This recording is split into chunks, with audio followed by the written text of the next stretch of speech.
Good morning. Just before I go for a brief overseas holiday, I want to talk to you about some of the things that are going in my new book, which will be released in September.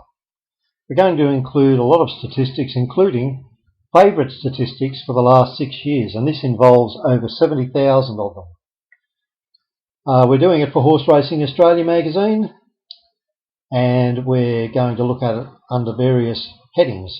One of those is favourites by track. Okay, let's just switch to that and let's have a look. Okie doke. You'll see over here on the side that at Albany there were 506 races, 158 favourites won. That's only 31%, but a profit of just over 2% was made backing those horses.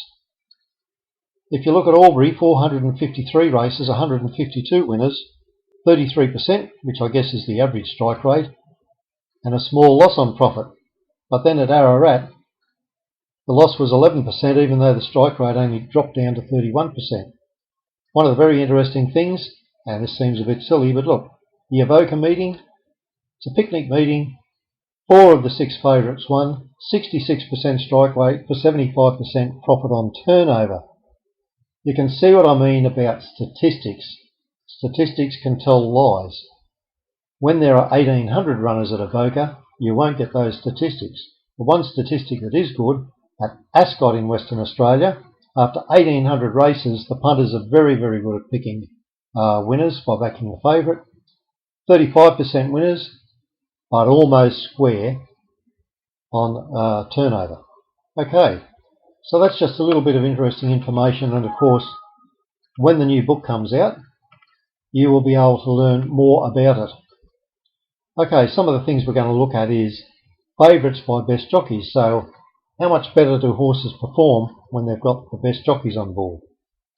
Favourites by fastest horse. Once again, when the favourite is also the fastest horse in the race, how does that work out?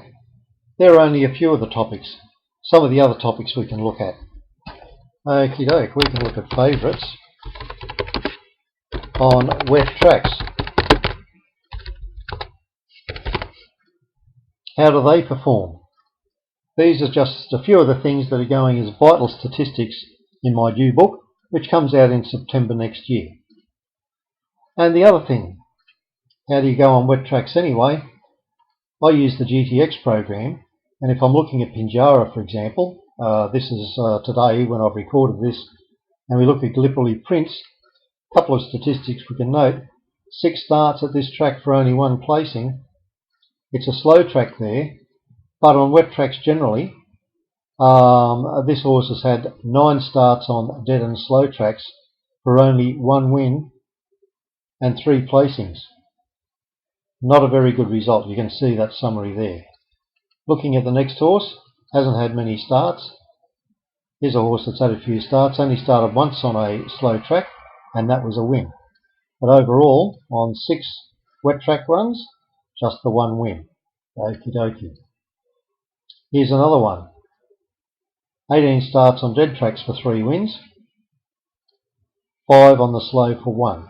These are some of the vital statistics you have to look at, especially when you're looking at these top 2 horses here, which according to the pre-post market here, are likely to be amongst the favourites.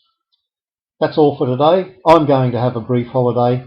I'll have another recording coming into spring towards the end of July.